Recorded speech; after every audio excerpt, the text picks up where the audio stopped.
Yorana et bienvenue dans ce dernier volet du journal consacré à la Coupe du Monde de Beach Soccer. À moins de 15 jours de la compétition, les préparatifs touchent à leur fin. Pour en parler avec nous ce soir, j'ai le plaisir de recevoir sur ce plateau la directrice du stade de Toata, mademoiselle Hinatea Anne. Hinatea Yorana. Yorana Davidson et Yorana aux téléspectateurs de TNTV. On se retrouve dans un instant. À J-14 avant la compétition, tout est en phase de finalisation. Le site de Toata sera le centre névralgique de la Coupe du Monde de Beach Soccer puisqu'il accueillera le stade de la compétition et le siège de la FIFA. Un travail en coordination avec le COL et le pays. Le reportage. Principal affectataire de ce domaine public à l'occasion de cette Coupe du Monde de Beach Soccer à Tahiti, l'Institut de la jeunesse et des sports qui est également le maître d'ouvrage des travaux de construction et de rénovation des lieux. Il aura parfaitement rempli sa mission dans la mesure où la commission de sécurité a définitivement autorisé, hier mardi 3 septembre, l'ouverture au public du stade, permettant ainsi au comité organisateur de lancer ce vendredi 6 septembre son premier test event. Un tel succès est le fruit de l'engagement du gouvernement local qui aura consacré 350 millions de francs pacifiques dans ses travaux. Dès l'origine, les JSPF et le COL se sont entendus pour procéder à des investissements durables à Toata dont les futurs utilisateurs en tireront profit, tant la qualité de leur spectacle que le confort des spectateurs. Outre les structures existantes et le terrain de sable monté selon un cahier des charges bien précis, la tribune officielle impressionne. Ce seront pas moins de 618 places qui accueilleront les VIP et les médias internationaux et une plateforme fermée, vitrée et climatisée qui recevra les VVIP. Une structure importée d'Europe montée de toutes pièces par des travailleurs locaux sous l'œil attentif de Frédéric Le Breton, conseiller et formateur à la mise en place de ce genre de structure. J'ai plus de 80 tonnes de matériel, donc à 6 personnes, ça fait plus de 12 tonnes par personne. Donc on peut imaginer que on a besoin de personnel relativement fort. Et donc on a pratiquement tout monté par les escaliers. Et j'ai eu des gens extraordinaires en fait, que j'ai découvert jour après jour, qui ont aussi eux découvert la tribune et qui, je pense, vraiment se sont régalés comme moi j'ai pu me régaler à les former. Ça fait plaisir d'entendre qu'un professionnel comme Fred aime travailler avec des locaux comme nous. Quoi. Ça fait une pub pour la société, pour la Polynésie. Quoi. Du moment où j'étais chanceux à avoir attribué à la Coupe du Monde. Ce n'est pas tout le monde qui a cette chance. Mais tant mieux pour moi. Et sinon, c'est un grand plaisir de participer à ça. Un habillage spécifique a été mis en place, là aussi selon un cahier des charges bien précis. Habillage qui, rappelons-le, est réalisé par une entreprise locale, encore une fois, Tahiti Sign, qui a remporté l'appel d'offres. C'est ainsi que près de 300 millions auront été injectés sur des réalisations pérennes à Toata. Les choses se précisent également dans la périphérie du stade de Toata. Tout est mis en œuvre pour accueillir les milliers de spectateurs attendus. Plusieurs stands seront mis en place afin d'animer cette Coupe du Monde. Les explications avec Naya Bennett et Orianou Tefahou. C'est par cet accès que le grand public pourra accéder au site qui accueille la Coupe du Monde de Beach Soccer. Mais avant de pouvoir poser pied à terre, se pose la question où garer sa voiture. Le comité organisateur local, par souci d'écologie, propose l'utilisation des transports en commun, le covoiturage ou encore des places de parking sous surveillance et offertes à toute personne en possession d'un ticket de match.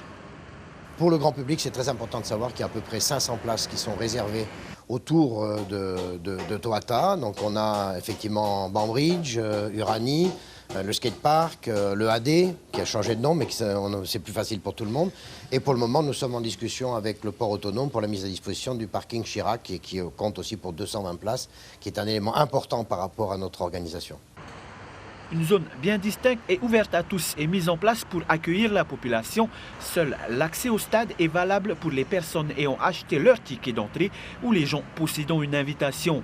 Et pour l'occasion, une fan zone avec divers stands est prévue, sans oublier la restauration. C'est une bonne chose pour tous les restaurants, surtout que ça fait quand même 1 an qu'on n'a pas travaillé. Au menu, c'est à la carte. Et sauf pour les athlètes qui doivent venir manger chez nous, il y aura un menu précis pour ces personnes-là. Mais peut-être le public va manger la même chose. Je suis contente qu'on ramasse. C'est une bonne chose.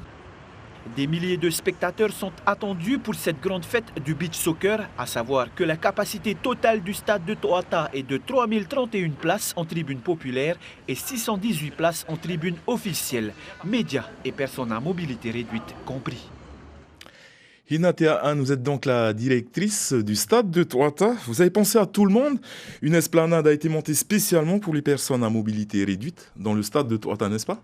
Effectivement, Davidson, tout le monde est invité à prendre part à la fête. Et s'agissant des personnes à mobilité réduite, comme tu viens de si bien le dire, il y a une esplanade qui est montée avec une possibilité d'accueillir 10 personnes à mobilité réduite par match et donc par journée de compétition. Petit rappel pour nos téléspectateurs, combien de spectateurs le stade de Toata peut-il accueillir à ce jour? Alors, nous faisons le distinguo entre deux types de tribunes. Il y a la tribune dite officielle qui peut accueillir 618 personnes et la tribune populaire, donc celle qui vous intéresse, 3031 personnes en tout, avec les personnes à mobilité réduite incluses. Donc, sur l'ensemble de la compétition de la Coupe du monde de beach soccer, soit 9 jours de compétition, ce sont plus de 30 000 personnes qui sont invitées à prendre part à la fête. Et à l'heure actuelle, combien de billets ont été vendus? Ce que je peux vous dire, c'est que l'ensemble des billets pour les phases finales, soit les quarts de finale, les demi et les finales, sont à guichet fermé. De même, pour les phases de qualification, tous les billets des matchs de Tikitoa sont également à guichet fermé. Nous reste donc quoi? Il nous reste donc les billets pour les matchs non des moindres, hein, avec des équipes donc, du Brésil, de la Russie qui est championne du monde, effectivement. Et donc, dépêchez-vous, il n'y a plus beaucoup de place et on vous promet un beach soccer de haute voltige avec ces grandes équipes. De la haute voltige, justement, parce que nous avons là les 16 meilleures équipes du monde. Tout à fait, ce sont les meilleures équipes dans leur continent. Aujourd'hui, nous avons la crème du beach soccer à Tahiti. Rassurez-nous, Hinatea, hormis le stade de Toata, l'esplanade et les jardins seront quand même ouverts au public. Tout à fait, complètement ouverts. Sur l'esplanade basse, nous allons accueillir ce que nous appelons la fan zone, avec des stands mis en place par les partenaires de la Coupe du monde, des stands où vous pourrez vous amuser, des stands complètement interactifs, mais aussi où vous pourrez vous restaurer. Les snacks de Toata restent également ouverts au public, de même que les jardins de Paufei, il n'y a aucun souci. Hinatea, un dispositif de sécurité sera mis en place dans le stade et en périphérie? Oui, bien sûr. Plus de 200 personnes sont mobilisées pour garantir la sécurité du site, mais également des personnes qui seront présentes sur le site. Je veux parler donc des moyens qui ont été mobilisés par le pays, par l'État, mais également par la ville de Papeete et par le COL lui-même à travers l'ensemble des bénévoles que le COL a formés. Et aujourd'hui, donc, nous avons un dispositif de sécurité de qualité et qualifiant. Merci Hinatea d'avoir répondu à nos questions. C'était avec plaisir. La sécurité, justement, il en est question. La prise en charge médicale d'urgence, un point essentiel de l'organisation de cette Coupe du monde de beach soccer qui repose sur un dispositif de plus de 200 personnes. Leur mission, réagir immédiatement en cas d'incident grave, malaise, mauvaise chute ou encore bagarre. Le comité organisateur local les prépare à tout type d'imprévus. Parmi eux, une cinquantaine de bénévoles issus du RSMA, mais aussi des agents de la sécurité publique. Oriano Tefo les a suivis pour nous. Repérage samedi dernier des zones de sécurité du site de Toata pour une quinzaine de volontaires du RSMA, formés par le comité organisateur local. Ça nous permet effectivement avec nos équipes de volontaires de trouver les emplacements dans lesquels ils vont travailler pendant la Coupe du monde de beach soccer. Donc le RSMA aura la responsabilité des jardins de Paufei, comme le SAS la responsabilité de l'intérieur de Toata avec l'esplanade et enfin le LEP de Faha qui sera en appui du SAS. Cette participation à la Coupe du monde de beach soccer en tant qu'agent de sécurité s'intègre dans la formation professionnelle de ces jeunes volontaires. Sur le plan de la sécurité, on est sur la zone verte, donc l'espace public. C'est un rôle plutôt dissuasif et au cas où il y a un problème, que ce soit au niveau de l'incendie ou des victimes, on est à terre. intervenir. Ben, je suis très heureux, hein. C'est la Coupe du Monde, c'est la première fois que ça se passe ici à Tahiti, c'est quelque chose qu'on ne pourra pas vivre une deuxième fois. Et c'est une façon pour moi de montrer ce que j'ai acquis durant tous ces mois en matière de sécurité. Et c'est aussi une façon de faire mes preuves.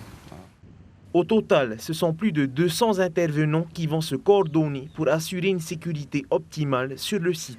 Dans la zone gendarmerie, les gendarmes sont très mobilisés puisqu'ils ont à sécuriser aussi tous les hôtels, les transports routiers et bien évidemment en partenariat avec l'ensemble des polices municipales, celle de Papeete mobilisée. On a un accord et un engagement de la police municipale de Papeete, de Pirée, de Punauia et de Faa, extrêmement important et je tiens à les remercier. Sans eux, nous ne pourrions pas assurer l'intégralité de la sécurité de cette Coupe du Monde. Côté médical, un dispositif spécial se prépare à intervenir sur tout type d'incident. Le cahier des charges de la FIFA est très rigoureux.